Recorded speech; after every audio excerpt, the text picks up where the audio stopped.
bendición. Decíamos que aquí hemos venido a la casa de Dios.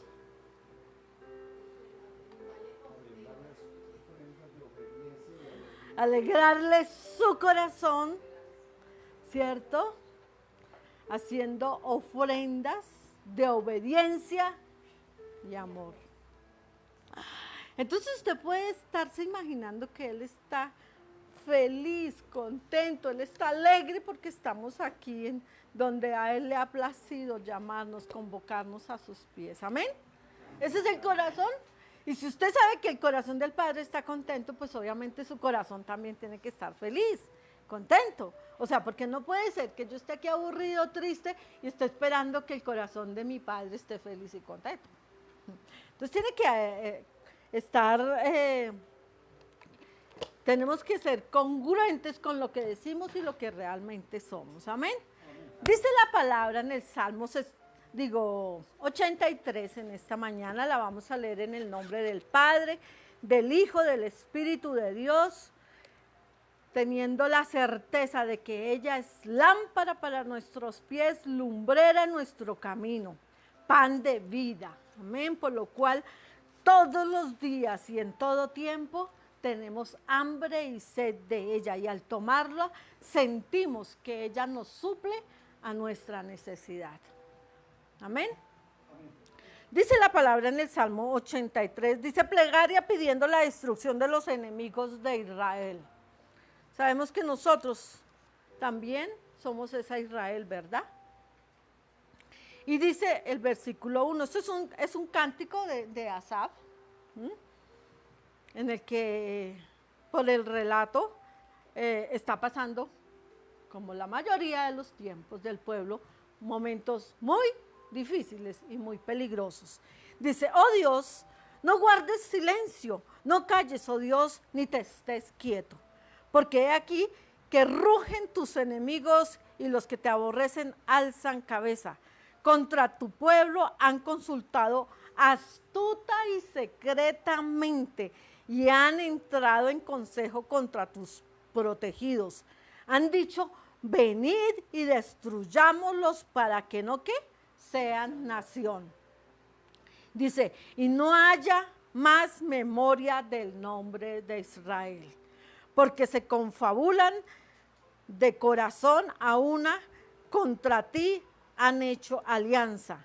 Las tiendas de los edomitas, mire todos los que se confabularon contra ese Dios, dice, o contra nuestro Dios, dice, las tiendas de los edomitas y de los ismaelitas, Moab y los agarenos, Jebal, Amón y Amalek, los filisteos y los habitantes de Tiro. También el asirio se ha juntado con ellos, sirven de brazo a los hijos de Lot. Tremendo, ¿no? Además de que todo esto no es nada ajeno a lo que hoy estamos viviendo.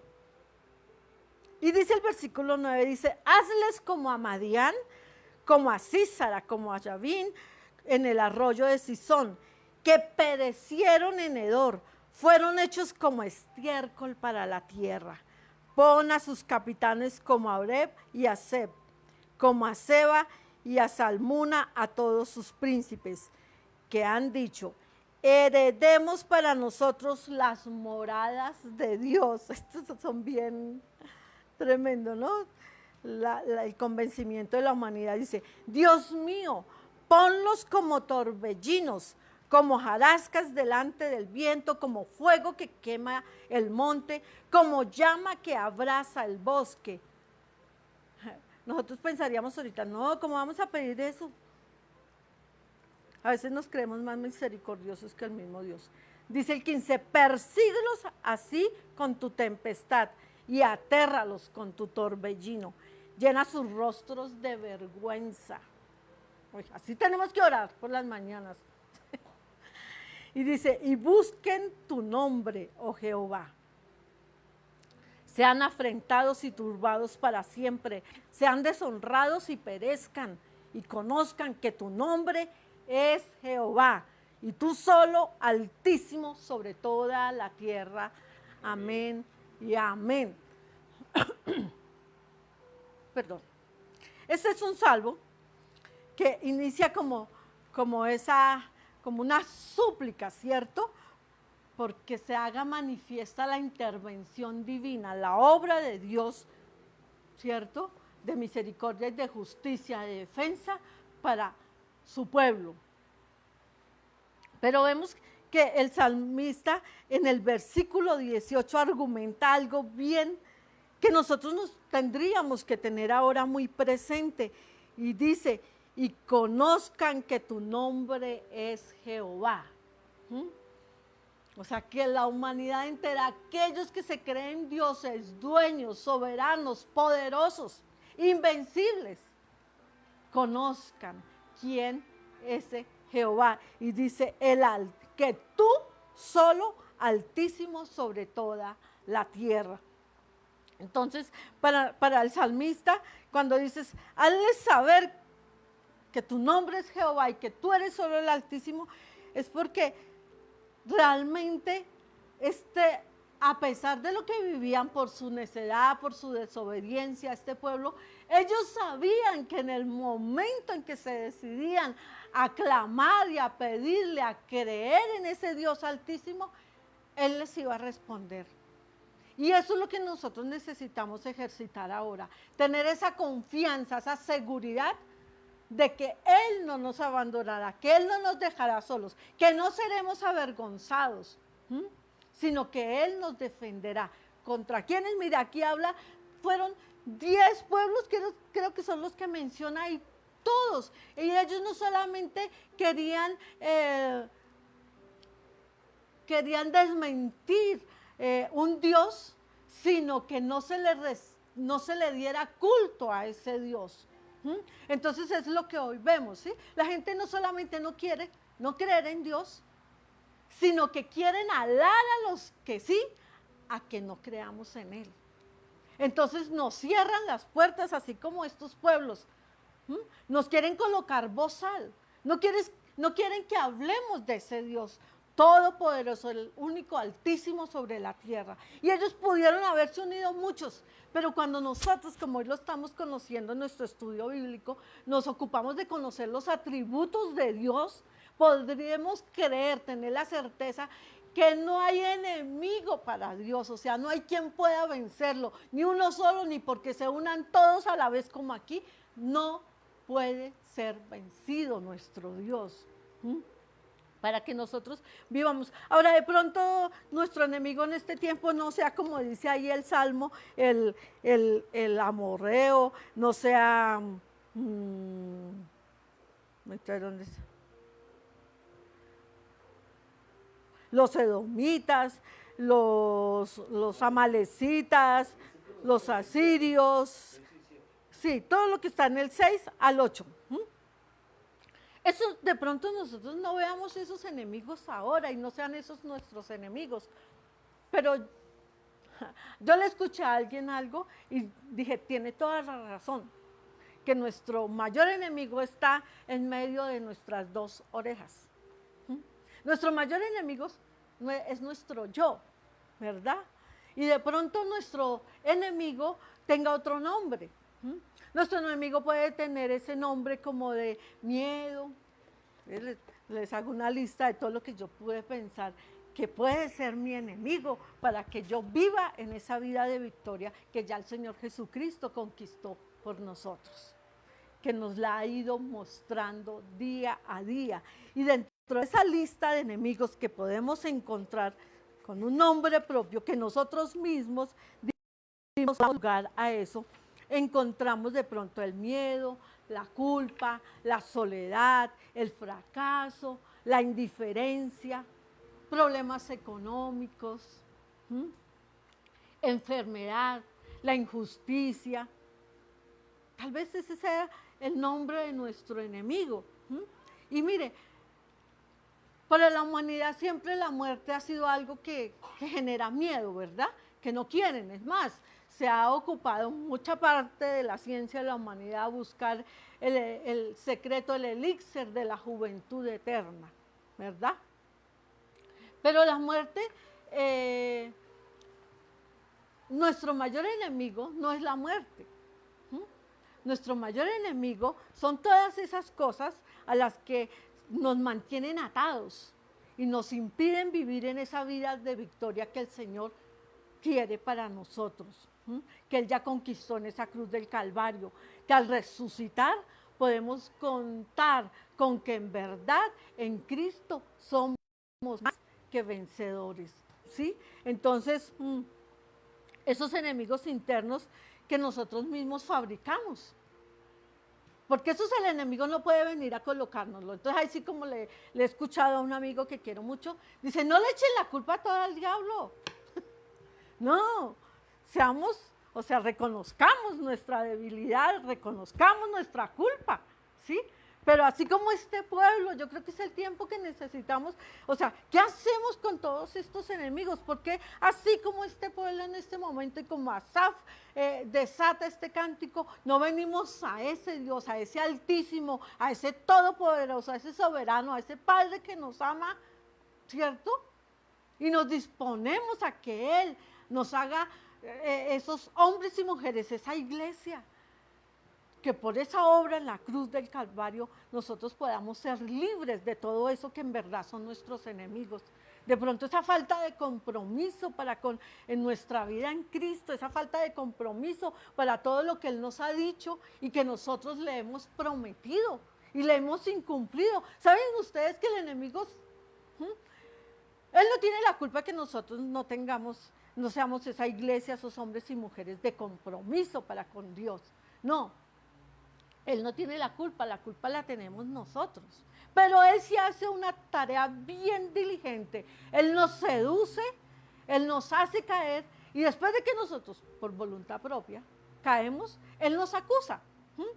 Entonces yo no sé en este tiempo que haya dentro de cada uno de nosotros que nos esté haciendo presa fácil de estas cosas que nos impidan ser ese pueblo, esa iglesia que para estos tiempos necesitamos ser, esa iglesia de fe, esa iglesia que no vive la fe que está en el logos, sino que vive la fe cada día, atravesando las mares, las tormentas, los ríos, los terremotos, la enfermedad, pero como siempre les he dicho, y con esto termina, con la certeza y pudiendo decir, pero soy salvo.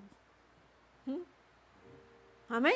Eso necesitamos en este tiempo. Y usted y yo tenemos la decisión, la oportunidad.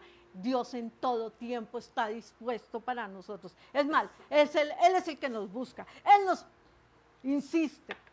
Entonces, no tenemos disculpa para no ser ese pueblo que para estos tiempos, como nunca antes, necesitamos ser un pueblo en victoria, por lo que el Señor Jesucristo hizo en la cruz por nosotros. Amén. Bendecido día para todos.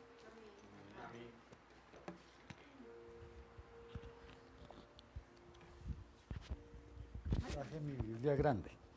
Hoy estoy con la Biblia de Petete.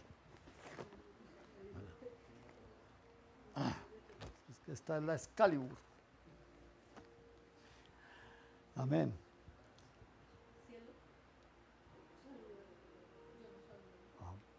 Muy buenos días a todos, el Señor les bendiga y a los que nos siguen por Facebook Live. Quiero invitarles a que hoy inclinen su rostro y le digan al Señor, ¿por qué vino hoy aquí? ¿A qué vino hoy? Padre, en esta mañana nos hemos reunido y seguimos esta transmisión, Padre, porque creemos que tú tienes palabra de vida y de vida eterna. Porque tú tienes respuesta a nuestras necesidades, porque tú quieres hablarnos y avivar nuestro espíritu con tu Santo Espíritu. Y en esta mañana nos disponemos para que seas tú haciendo la obra, dándonos el querer como el hacer por tu Santo Espíritu. Gracias te damos, Señor. Amén y amén. Bueno, en esta mañana, mis amados, quiero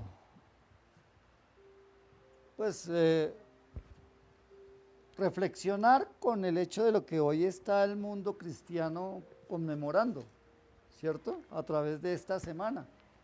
Hoy estamos supuestamente iniciando las festividades de la Semana Santa o la Semana Mayor, ¿cierto?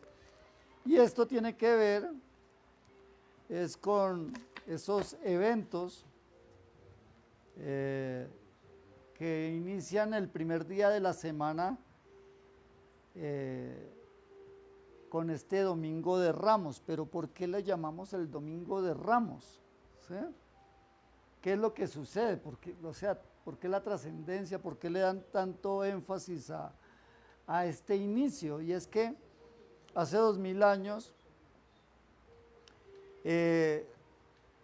inicia esa semana crucial de Jesús. Hace 2000 años, cuando Jesús inició su ministerio a los 30 años, ¿sí sabía eso? Que Jesús empezó, él era, ayer me enteré que también era zapatero. Que pues eso alguien dijo, vea, pues este sí supo que era zapatero también. Que porque José también no solamente era carpintero, sino zapatero, o sea, como que era una labor que se combinaba. Era un torero en ese entonces, pero sin capote. Entonces, lo que estamos viendo es que hace 2000 años Jesús, después de casi 3 años de ministerio, de haber estado con sus discípulos, empieza a dar cumplimiento al propósito de su venida. Y entonces dice la palabra en el Evangelio de Juan, capítulo 12, versículo 12 y 13, quiero que me acompañe, para ubicarnos en el lugar, ¿no? Dice, el siguiente día, grandes multitudes que habían venido a la fiesta, al oír que Jesús venía a Jerusalén, tomaron ramas de palmera y salieron a recibirle y clamaban, Hosana, bendito el que viene en el nombre del Señor, el Rey de Israel. ¿Sí? Entonces, pero a mí lo que me impacta mucho es cómo el mismo Jesús, iniciando ese día o el día anterior, porque resulta que cuando usted lee en el Evangelio de Lucas, capítulo 19, usted va a encontrar algo bien interesante. Y es que Jesús, al parecer 2 días, o sea, el día de ayer, Jesús empezaba a hacer un recorrido entre Jericó, pasaba a Betania y de Betania pasaba a Jerusalén. ¿Sí? Entonces uno dice, no, pues chévere, de Jericó a Betania, de Betania a Jerusalén. Pero resulta que eso no eran distancias cortas. Por ejemplo, de Jericó a Betania habían más de 50 kilómetros. Ahora, cuando uno va en carro a 50 o a 100, pues se demora media hora. O en moto, sin trancones, llega más rápido. Pero era caminando. Entonces, aproximadamente se podía gastar más de un día caminando. Juiciosito ahí dándole. Y entonces, en ese trayecto que él hacía, Jesús tiene 4 eventos en los que él declara y hace algunas cosas, como la primera, que está en Lucas 19, versículo 1. Mira lo primero que hace. Dice que Jesús visita la casa de Zaqueo. ¿En dónde estaba? En Jericó. Dice, habiendo entrado Jesús en Jericó, iba pasando por la ciudad. Y sucedió que un varón llamado Zaqueo, que era jefe de publicanos, que era un publicano, un cobrador de impuestos, era un judío vendido hacia el Imperio Romano para cobrarle impuestos a su propio pueblo. Entonces, ¿qué hacía este personaje? El imperio le decía, mire, usted tiene que responderme por tanto dinero. Usted mire a ver qué cobre. Claro, como él no iba a quedar con el bolsillo vacío, entonces cobraba mucho más. Entonces los publicanos eran adinerados, era como los agiotistas de ese entonces. Entonces, este hombre, que se llamaba ¿cómo? Zaqueo, ¿cierto? Él era jefe de publicanos, o sea que no solamente comisionaba por lo que él cobraba, sino por lo que los demás cobraban. O sea, estaba bien, bien posicionado. O sea, el puesto que muchos hoy en día quisieran, ¿verdad? Comisionar. Ahorita hablaba con mi hijo y hablábamos de que hay gente que tiene unos salarios que uno ni se los imagina. Uno se gana 2 millones y hay gente que se gana cientos de millones mensuales y no les duele una muela, ¿sí? Y entonces, plata es lo que hay, lo que pasa es que van para unos poquitos bolsillos. Y entonces Zaqueo era uno de esos en ese entonces, que a él le llegaba por lado y lado, comisiones, salario básico y demás. Entonces, dice que él procuraba ver quién era Jesús.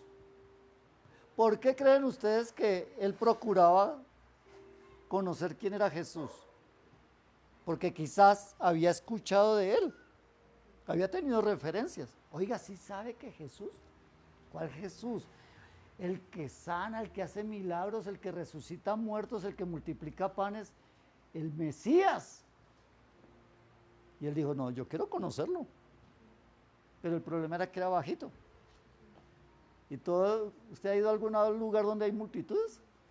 ¿Qué pasa? ¿Cómo queda el bajito?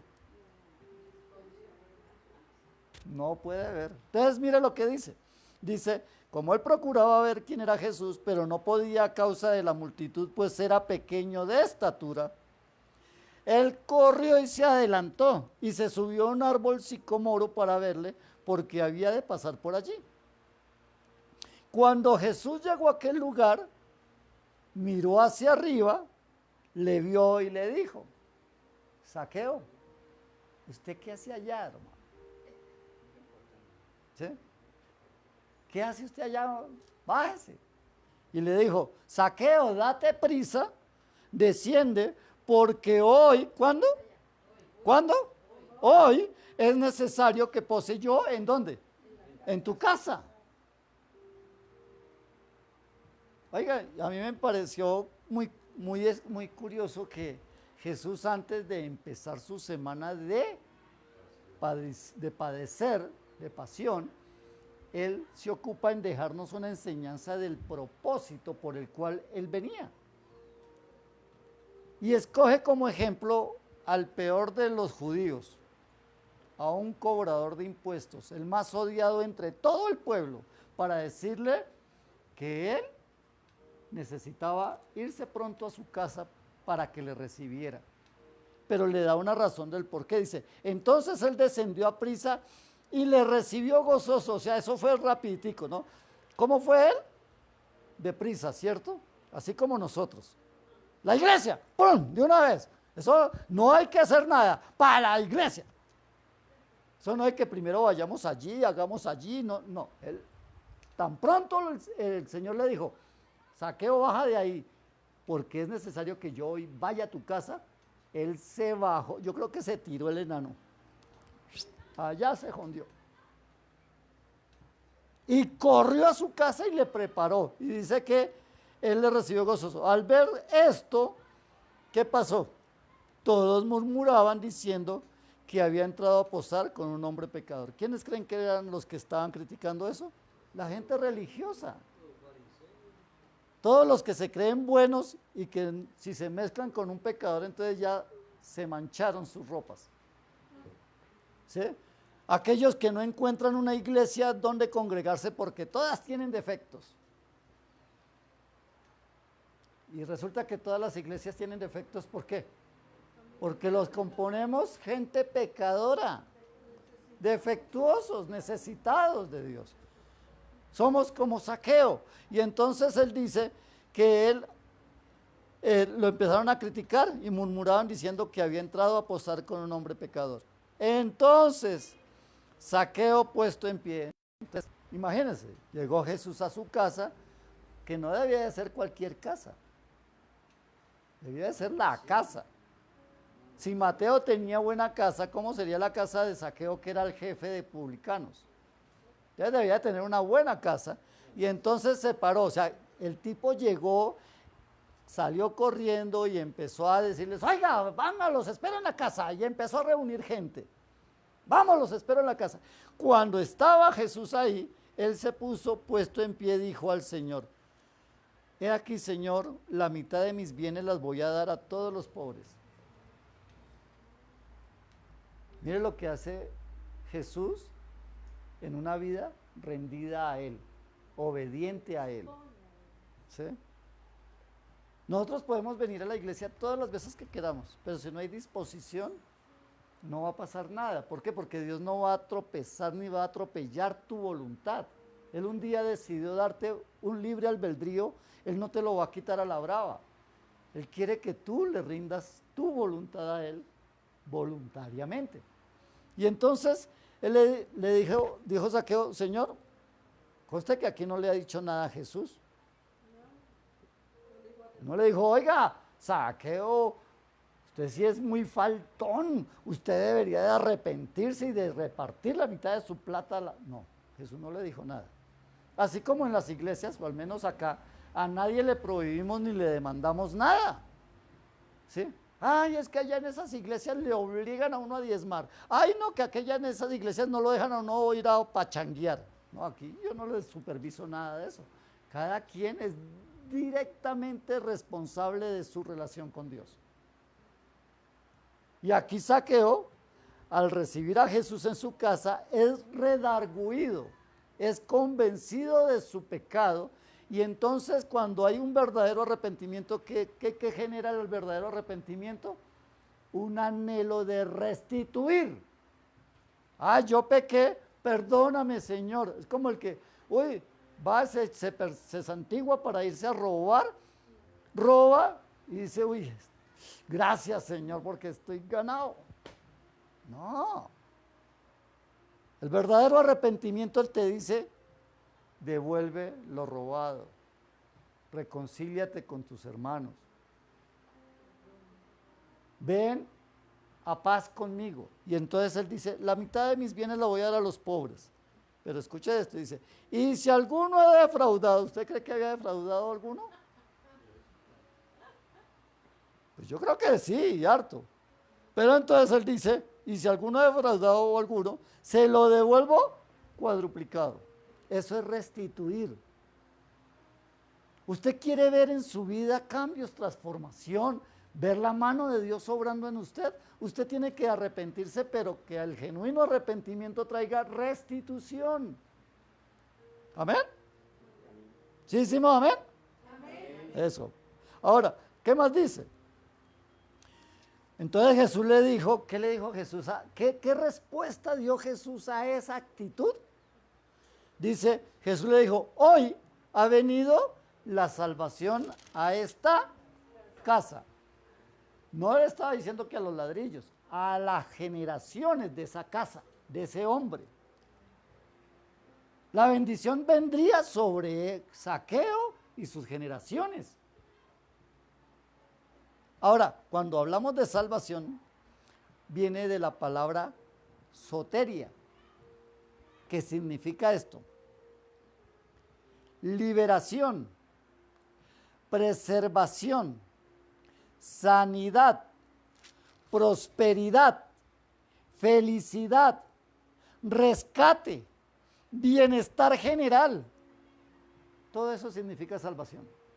O sea que cuando el Señor te dice, eres salvo, es una salvación integral que va a aplicar sobre tu vida espiritual, emocional y física, y aún financiera. Todo lo empieza Él a tomar, empieza a restaurarlo, ¿sí? Ahora, esta palabra tiene como sentido no solamente lo material y lo temporal, sino también es algo que genera y designa bienestar espiritual. ¿Sabe cuál es la mayor regalo que Dios nos da? El poder vivir en la paz que Él solamente da. que usted en medio de cualquier circunstancia usted tenga la paz para decir, no importa, soy salvo, tengo la certeza de que Dios hará algo a favor de mis circunstancias. ¿Sí? Y entonces es tan importante que nosotros tengamos esto en cuenta. Y entonces dice el versículo 10, ¿por qué? Porque el Hijo del Hombre vino a buscar y a salvar lo que se había perdido. Entonces imagínense a Jesús, él está pensando en que ya va para la cruz, ya le quedan poquitos días para ir al padecimiento verdadero, pero antes deja claro cuál es la razón de su sacrificio, a través de escoger al peor de todos los que estaban por ahí, para decirle, si ese que está tan mal, a ese vine a rescatar, también te vine a rescatar a ti, también quiero hacer algo contigo, solamente necesito que te dispongas, que seas diligente y que te arrepientas y restituyas, ¿sí? Para que haya una transformación en tu vida. Lo otro que hace es enseñar un principio. Y habla sobre el versículo 11 de ahí mismo de Lucas, donde dice, y oyendo estas cosas, prosiguió Jesús y dijo, o sea, la gente ya estaba ahí, y ahí en esa misma casa prosiguió y dijo, ¿sí? Por cuanto estaba cerca de Jerusalén y ellos pensaban que el reino de Dios se manifestaría inmediatamente. O sea, todos los judíos que estaban esperando que el reino de Dios se manifestara. Cuando ellos creían que Jesús venía a establecer su reino, iba a terminar con el imperio romano. Ese era el pensamiento de los judíos. Dijo, ahora sí va a venir el libertador. Y como él había dado muestra de poder, de milagros, de maravillas, de prodigios, dijeron, ahora sí nos va a tocar el turno. Pero resulta que no fue así. Y entonces les dice esta parábola y les dice, dijo pues, un hombre noble se fue a un país lejano para recibir un reino y volver. Y llamando a 10 siervos suyos, les dio 10 minas y les dijo, regocijad entre tanto que vengo. Pero sus conciudadanos le aborrecían y enviaron tras él una embajada diciendo, no queremos que este reine sobre nosotros. ¿De quién cree usted que está hablando Jesús ahí? Del mismo. Él está hablando desde el mismo. Dice, yo estoy aquí, pero voy a irme a recibir un reino. Pero mientras tanto les voy a dejar a ustedes unos dones, unos talentos, unas minas, ¿sí? Y entonces, claro, entre los que él escoge y la gente, muchos no quieren que él reine, como sucede hoy en día. Mucha gente no cree ni quiere que Dios tome el control de este mundo. No les interesa. Y entonces dice que aconteció que vuelto él después de recibir el reino, o sea, ¿para dónde fue Jesús? Al cielo. ¿Qué dijo él antes de subir? Toda potestad me ha sido dada en los cielos y en la tierra. Por tanto, ahora yo les delego un poder a ustedes, mi iglesia, mis discípulos, mis hijos, ¿sí? Entonces, él se fue a que le dieran y lo entronaran en ese reino. Y entonces él va a volver, ¿sí? Él estaba anticipando todo el panorama. Y les dice, y aconteció que vuelto él después de recibir el reino, mandó llamar ante él a aquellos siervos a los cuales les había dado el dinero para saber lo que habían negociado cada uno.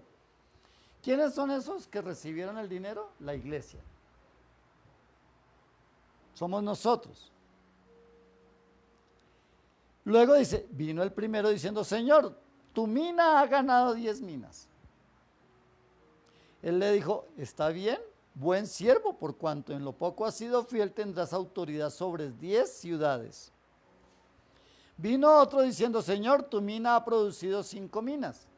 Y también dijo a este, tú también sé sobre 5 ciudades. O sea, aquí está, mire lo tremendo. Cuando nosotros vayamos al cielo, el Señor va a poner a su iglesia, a su pueblo, a gobernar no solamente ciudades. ¿Usted sabe cuántos planetas hay en el universo? Nadie los ha podido contar. Pues el Señor nos va a colocar allá. Por eso Él nos llama y dice de Él que Él es el Rey de reyes y el Señor de señores, y no se refiere a los de esta tierra, sino a los que vamos a estar con Él. ¿Sí cree eso? Amén. Créalo, porque eso es lo que está diciendo aquí la palabra. Ahora, que Él lo esté haciendo a través de una parábola no quiere decir que no sea cierto. Dios nunca dijo nada por molestar. Dios todo lo dijo con la certeza de que se cumpliría. Ahora mire lo que dice. Y vino otro diciendo, Señor, aquí está tu mina, la cual he tenido guardada en un pañuelo. Podríamos decir que esa mina puede ser, oiga, usted tiene el mayor regalo del mundo. ¿Cuál es? Que usted es salvo, tiene salvación y vida eterna. ¿A quién le ha compartido eso? Esa es la mina. ¿A cuántos le ha compartido esta verdad? Porque muchos se quedarán, o muchos irán y partirán al mismísimo infierno. Y entonces la pregunta es, oiga, ¿qué hiciste con la mina que te di? Entonces el uno dijo, Señor, yo me gané 10 minas. Dijo, bueno, listo. 10 minas te ganaste, pues vas a gobernar sobre 10 ciudades. El otro dijo, no, yo 5. Bueno. Y el otro dijo, no, yo la guardé, la atesoré, porque es que, eso es, yo no les boto las perlas a los cerdos. ¿Sí? Algo así. Y entonces mire lo que dice. Vino otro diciendo, Señor, aquí está tu mina, la cual he tenido guardada en un pañuelo, porque tuve miedo de ti, por cuanto eres un hombre severo, que tomas lo que no pusiste y ciegas lo que no sembraste. ¿Qué tal este? ¿Ah? Entonces le dijo, mal siervo, por tu propia boca te juzgo. ¿Sabías que yo era hombre severo, que tomo lo que no puse y que ciego lo que no sembré? ¿Por qué pues no pusiste mi dinero en el banco para que al volver yo lo hubiera recibido con los intereses? Y dijo a los que estaban presentes, quitarle la mina y dársela al que tiene 10 minas. O sea que este iba a reinar sobre 11 ciudades. Y dice, y ellos le dijeron, Señor, tiene 10 minas. Y dijo, pues yo os digo que todo el que tiene se le dará, mas al que no tiene, aún lo que tiene le será quitado. Qué tremendo. Y entonces uno dice, yo no entiendo por qué los ricos tienen y más tienen, mejor dicho eso, plata llama plata. ¿Cierto? Es un principio, es una ley. Ahora, mire lo que dice. Y también aquellos, mis enemigos que no querían que yo reinase. ¿Quiénes son esos enemigos que no querían que él reinase? El mundo. Los rebeldes, los incrédulos, los impíos, ¿sí? Sobre ellos traerlos acá, ¿y qué? Decapitarlos delante de mí. Y entonces cuando uno habla de esto, mucha gente dice, yo no puedo creer que Dios sea así. No, eso, no. Yo prefiero no creer en un Dios así. Entonces usted prefiere un Dios injusto, porque cuando Dios habla de justicia, habla que a cada quien le da conforme a sus obras. Entonces, no podemos ser socialistas en nuestra manera de pensar, bueno, en ninguna, pero mucho menos en nuestra manera de pensar espiritual. Porque está bien que usted se sacrifique, procure andar en santidad, siendo obediente a la palabra, teniendo temor de Dios en su corazón, y entonces el día del juicio usted se vaya para el cielo y el que estuvo rumbeando toda la vida, pecando y haciendo mal, también vaya detrás suyo. ¿Usted qué diría? ¿Por qué yo no me la pasé rumbeando entonces? ¿Para qué me vine? Pues hay tanto sacrificio y todos vamos para el mismo lado. ¿Eso sería justo? Pues no. Por eso dice él claramente, los que no querían que yo reinara y aquel siervo infiel, córtenle la cabeza.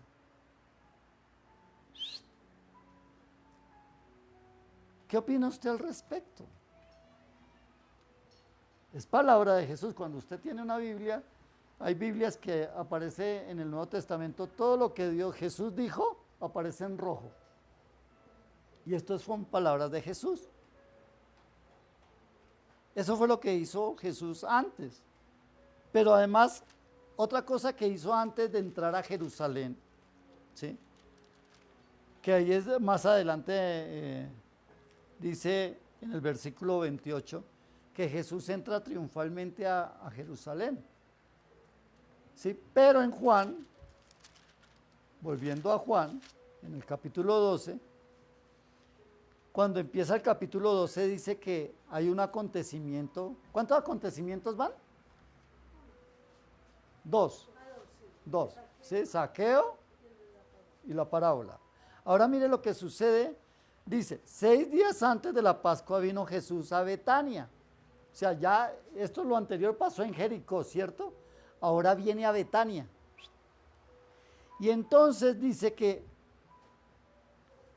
allí estaba Lázaro. ¿Se acuerdan de quién era Lázaro? El que había estado muerto y que había resucitado de los muertos. Y le hicieron allí una cena. ¿Recuerdan cómo llamaban las hermanas de Lázaro? Marta y María. Y entonces dice que Marta servía a Lázaro, era uno de los que estaban sentados a la mesa con él. O sea que había una buena reunión y estaba allí Jesús. Entonces María, la hermana de Lázaro, dice, tomó una libra de perfume de nardo puro y de mucho precio, y ungió los pies de Jesús y los enjuagó con sus cabellos. Y la casa se llenó de olor de perfume. Y dijo uno de los discípulos, ¿cuál cree? Judas Iscariote. Mire, el materialista, el interesado por la plata y el poder. Dijo Judas Iscariote, hijo de Simón, el que había de entregarle. ¿Por qué no fue este perfume vendido por 300 denarios y dado a los pobres? ¿Será que le iba a dar a los pobres? Él quería echarse esa plática al bolsillo. Ese tenía el espíritu de saqueo, pero el saqueo fue libre, en cambio él no. ¿Sí? Y dice, porque a los pobres, dijo Jesús, entonces Jesús le dijo, déjala. Para el día de mi sepultura ha guardado esto. O sea, lo estaba ungiendo. Era costumbre ungir a los cadáveres cuando él estaban ungiendo en vida. Dice, porque a los pobres siempre los tendréis con vosotros, mas a mí no siempre me tendréis. O sea, hay un tiempo de honrar a Dios. Habrá tiempos en que ya de nada va a servir. ¿Sí? Y entonces aquí vemos cómo Jesús nos enseña sobre el desprendimiento en el momento de reconocer qué hizo Él por nosotros. Marta y María habían tenido varias experiencias con Jesús, pero la que les marcó la vida fue la resurrección de su hermano. Por ende, la resurrección vino sobre toda su casa. Y cuando hablamos de vida, hablamos de esa vida espiritual. Ellos ya habían sido libres de esa muerte espiritual y ahora gozaban de saber que Jesús era el Hijo de Dios. Ahora tú sabes eso. Ya tú lo tienes en tu corazón. Tú sabes que Jesús es el Hijo de Dios que vino a morir por ti. Entonces, es el tiempo en que nosotros le demos valor a eso que Él hizo por nosotros. ¿Cómo es posible que Jesús vino a morir por nosotros? 2000 años después, a causa de Él, nos dan días de descanso. ¿Y qué es lo primero que pensamos? Algunos no vinieron porque fueron de paseo. Ahora, yo no estoy en contra de que paseen, no. Lo que estoy en contra es que no le den el primer lugar a Dios. En eso es que yo estoy en contra. ¿Sí? Vaya, pasee, sí, pero primero el Señor. Y donde quiera que vaya a honrar al Señor. Lo primero que uno hace como creyente y se va a otro lugar, así sea a pasear, es ¿a dónde voy a buscar al Señor? ¿Dónde queda la iglesia en este pueblo? Eso es lo primero que yo tengo que hacer. Pero no, decimos, estamos en vacaciones. Ay, eso no tiene nada de malo. Una vez al año no hace daño. Una vez al mes, qué bueno es. No es eso. ¿Por qué? Porque en la vida espiritual demanda. ¿Lázaro ya había resucitado? Sí. Entonces, ¿por qué creen que María hizo esa ofrenda a Jesús? Esa honra a Jesús. Por agradecimiento. De eso se trata. Ahora, sigue diciendo. Gran multitud de los judíos supieron entonces que él estaba allí. ¿Quién? No, Lázaro. Y vinieron no solamente por causa de Jesús, sino que también para ver a Lázaro, a quien habían resucitado de los muertos. Pero los principales sacerdotes acordaron darle muerte a Lázaro, porque a causa de él muchos de los judíos se estaban apartando y creían en Jesús. Siempre el enemigo va a querer matar tu fe. Porque cuando tu fe está avivada, muchos seguirán a Cristo. Muchos van a seguir a Cristo por tu fe. Por eso el enemigo va a querer matar. Ahora, Jesús también va a matar. Él va a decapitar a los rebeldes. Pero el Señor dice, no temáis a los que puedan matar el cuerpo. Temed más bien a aquel que puede matar el cuerpo y echar vuestra alma al infierno. ¿Quién tiene ese poder? Dios. Ese es lo único. Entonces ahora sí sigue la lectura y dice, y entonces al día siguiente, grandes multitudes se habían venido a la fiesta al oír que Jesús venía a Jerusalén. Salió de Betania y se iba para Jerusalén. Ahora, de Betania a Jerusalén solo habían 5 kilómetros. Entonces Jesús llega y arranca para Jerusalén y toda la gente se entera que ya viene Jesús. ¿Y quieren qué? Honrarlo. ¿Cómo lo hacen? Lo primero que hace es que el Señor le dice a sus discípulos, vayan y consíganme un burrito sin estrenar. ¿Qué significaba eso? Que no lo hubiera montado nadie. Y entonces se lo consiguieron y se subió al burrito. Pero antes los discípulos colocaron sus mantas y lo trataron como un rey. Le dieron la bienvenida. En medio de su humildad, en medio de sus circunstancias, ellos reconocieron quién era Jesús. Y entonces vemos que esa entrada triunfal a Jerusalén está precedida por un evento en el cual encontramos allá adelante en Lucas, capítulo 19. ¿Sí? Y es que cuando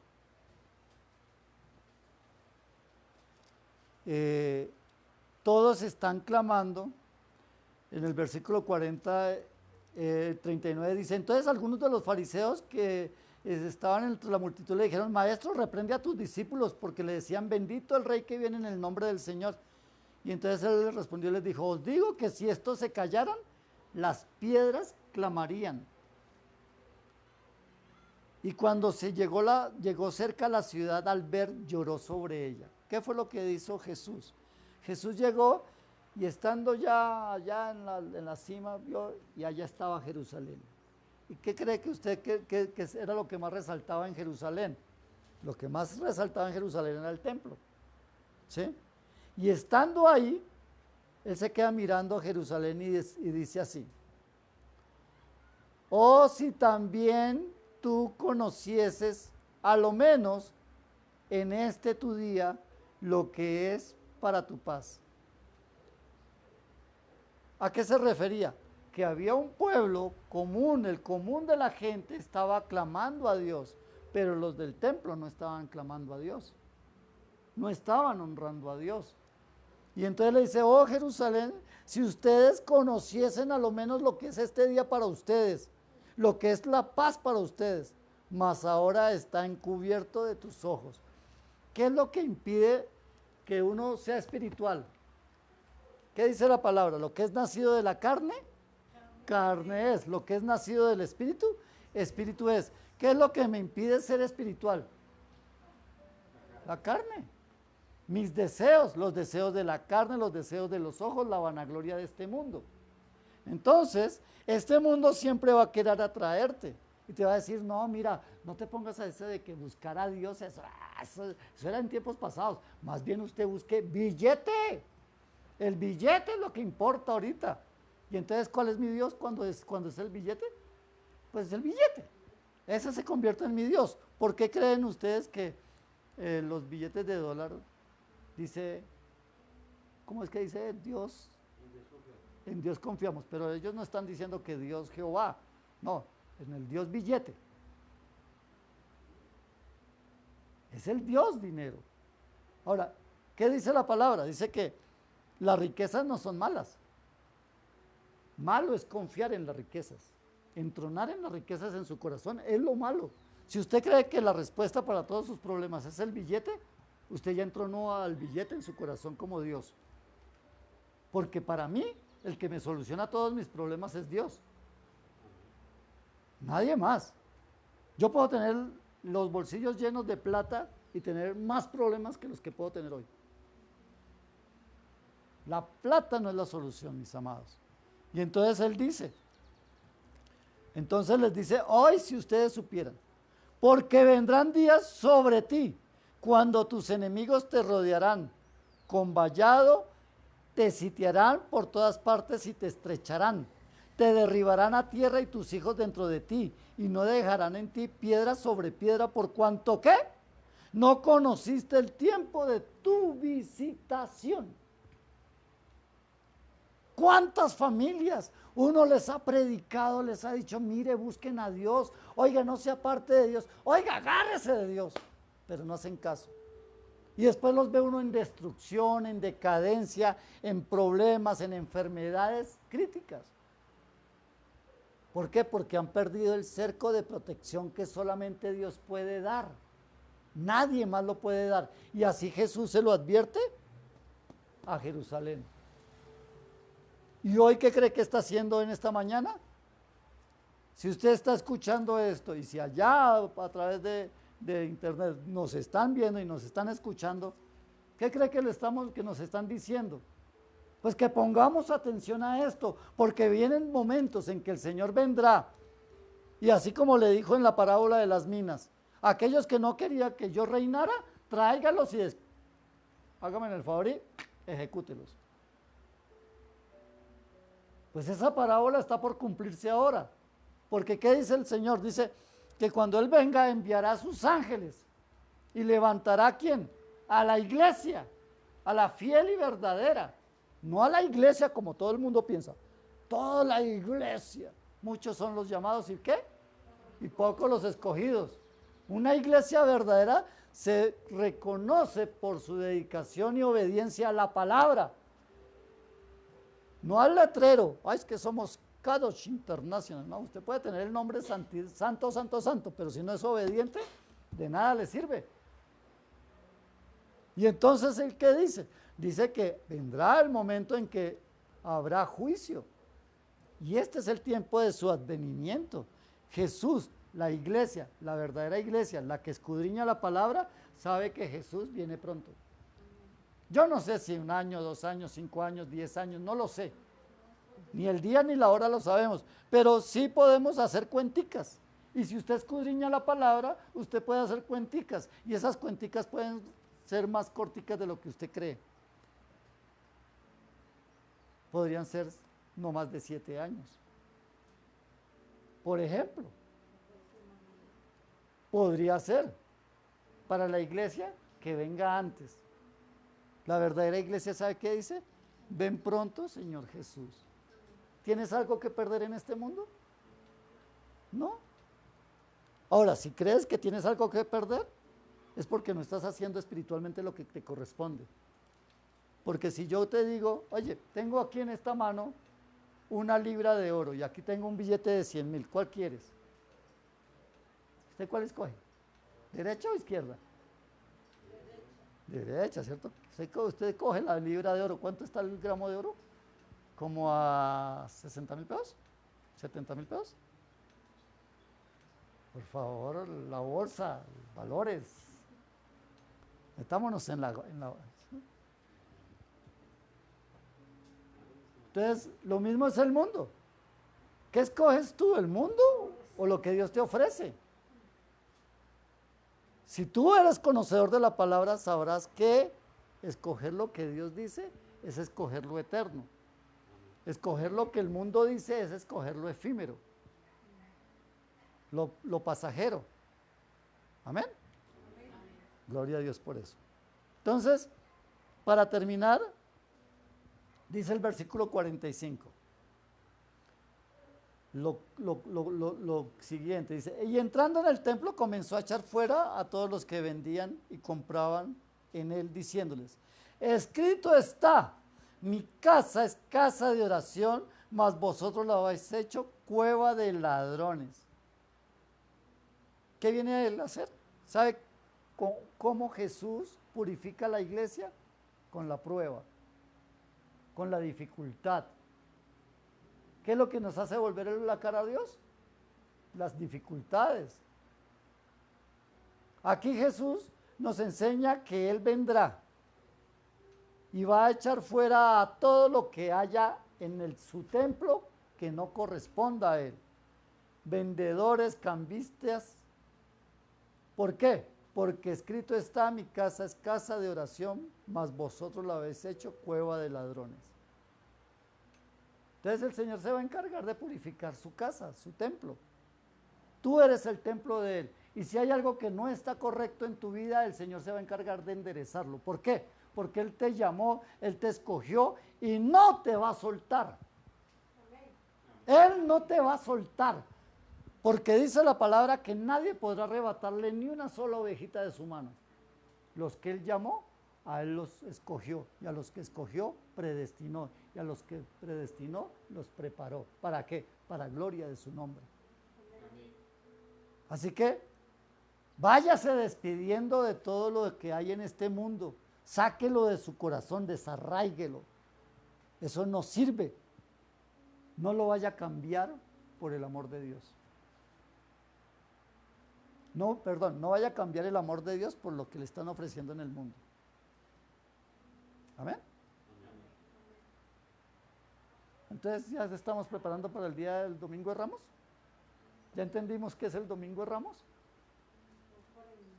Es una forma en la que el Señor mismo se encargó de enseñarnos qué es lo que está pasando y qué es lo que va a pasar. Y cómo Él anticipadamente nos enseñó todas las cosas, por lo cual somos inexcusables, deudores somos. ¿Qué dice la palabra? Al que mucho se le da, mucho se le demanda. Hoy has recibido gran tesoro, así que se te va a demandar mucho más de lo que has dado hasta el día de hoy. Amén.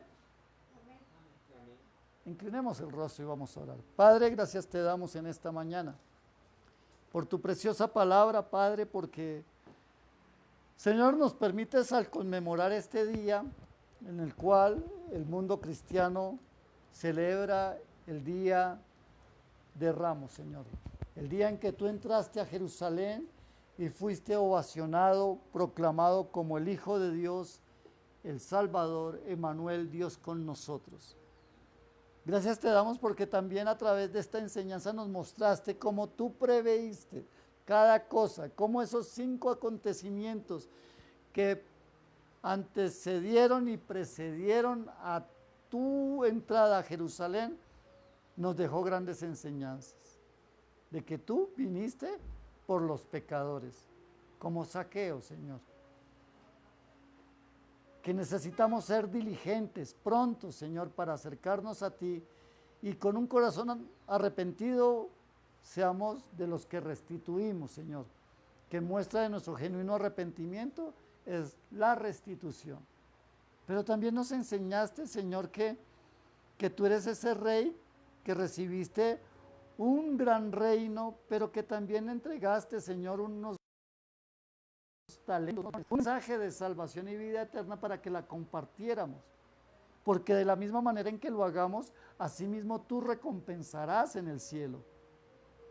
Pero también darás la justa paga a aquellos que se levantaron contra ti, aquellos aún siervos infieles que no te conocían y juzgaron en forma incorrecta, Dios.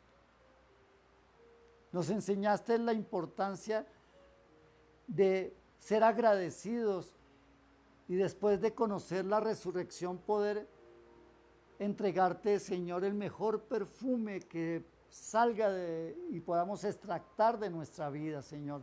Así como María lo hizo, Padre Santo, para ungirte para la sepultura. Dios, nos enseñaste cómo tú profetizaste sobre Jerusalén, Señor. Y cómo hoy estamos recibiendo el mensaje, pero Dios, es necesario que despertemos para que como templo seamos liberados, limpiados por tu presencia, Señor. Y que si este templo había sido cueva de ladrones, Señor, hoy vuelva a ser casa y casa de oración para gloria de tu nombre. Mira que te lo pedimos, Señor, en Cristo Jesús y en el poder de tu Santo Espíritu, y toda la gloria y la honra sea para ti, Padre Santo. Amén y amén. Amén. Bueno, a los que nos siguen por Facebook Live, el Señor les bendiga y el Señor les guarde, y sean tiempos de gran bendición para que esta semana aviven el fuego del Señor en sus corazones, ¿sí? En su presencia, y donde quiera que vaya, no deje de buscar al Señor. Amén. Y a los que estamos